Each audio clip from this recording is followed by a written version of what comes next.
Lies. Hey guys, Rob from Georgia here with you. It is week 316. It is the week before theme week.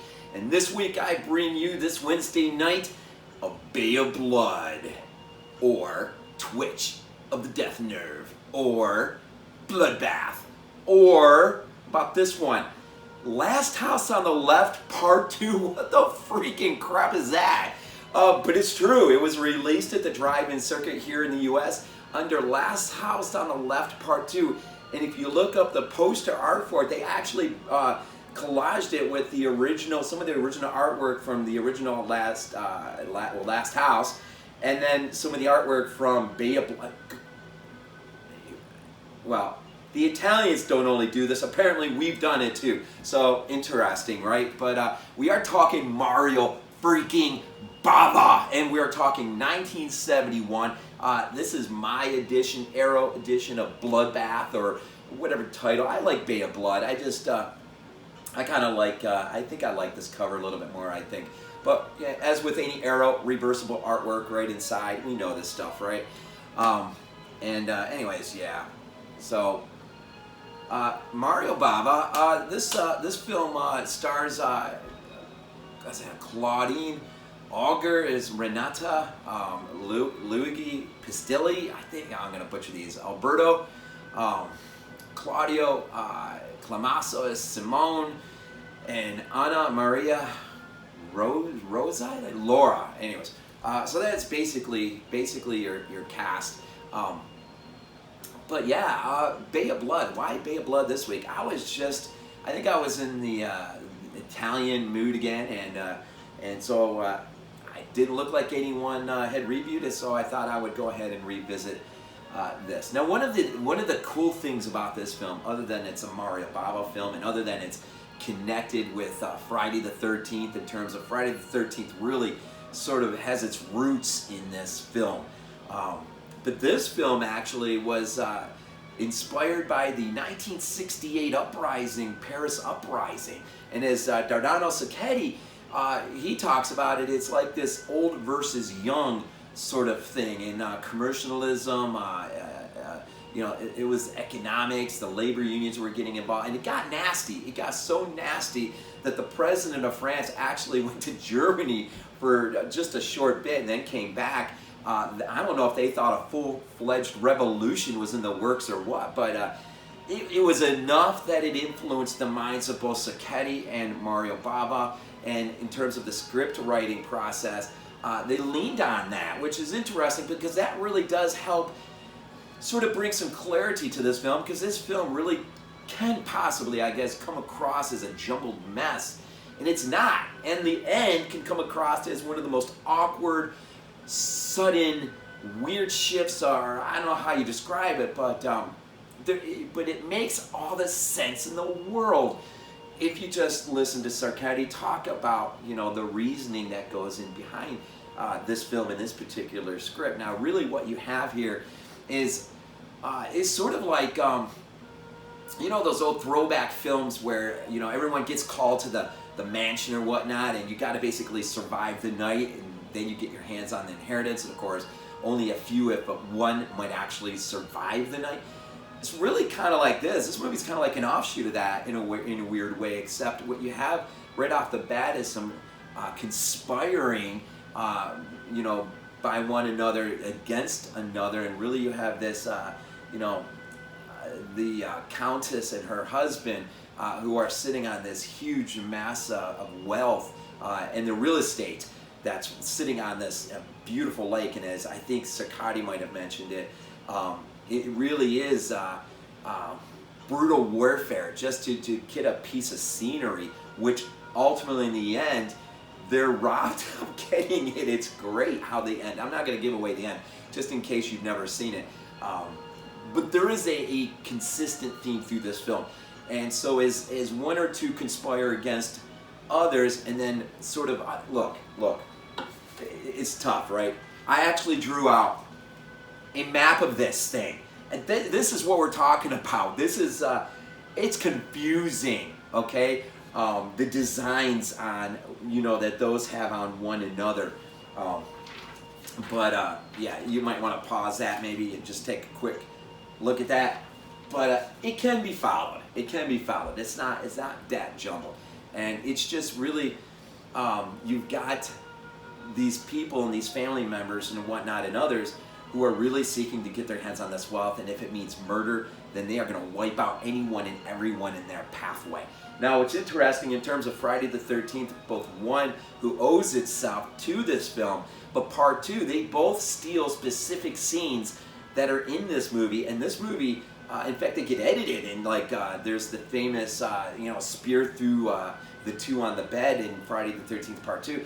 That, of course, is taken right from this film, but this film is a little bit not so edited version, of course, of what will come in Friday the 13th Part 2. Of course, Bloodbath is on the drive-in circuit, right, and Friday the 13th Part 2 is just theatrical, so I guess there's got to be some cutting and editing there a little bit, but so you got 13 kills. You've got very ingenious, very creative, some of them.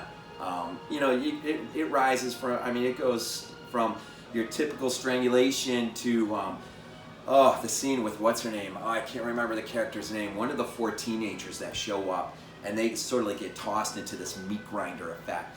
She goes out for a swim and swims across, or comes across a dead body in the water, and so when she, in her hysterics, tries to get up off onto the dock and up into the land to go find help, of course, the killer comes right on, and man, he chases her and ultimately comes up with this like, it's like this sheath type thing. I don't know, I can't remember, I'm not even sure what you call it, but it's one of the more interesting kills, I think, in this film. But Mario freaking Bava and Dardano Sacchetti, they got a great interview with him on this Arrow copy.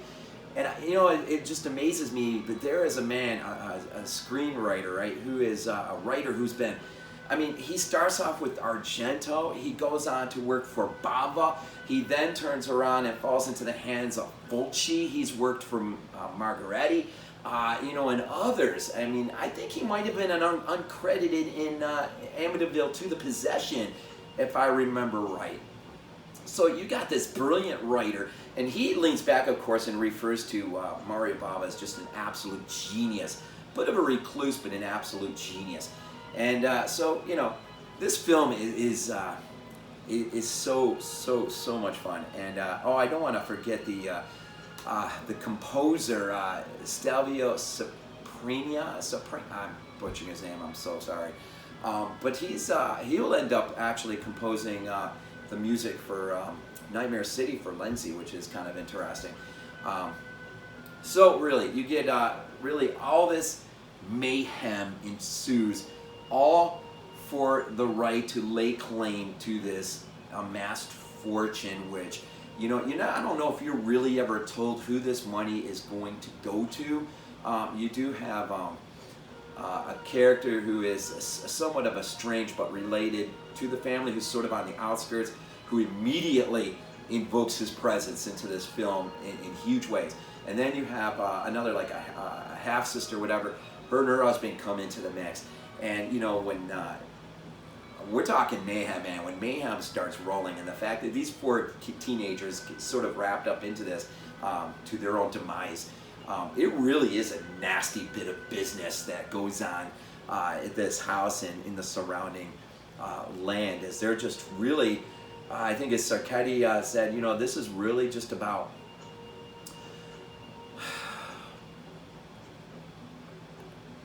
doing whatever it is in life to even if it means robbing others of it, it's just greed, and just, it's really the story of, kind of like that 68 uprising, it's the story of the older generation neglecting the younger and not leaving much for them.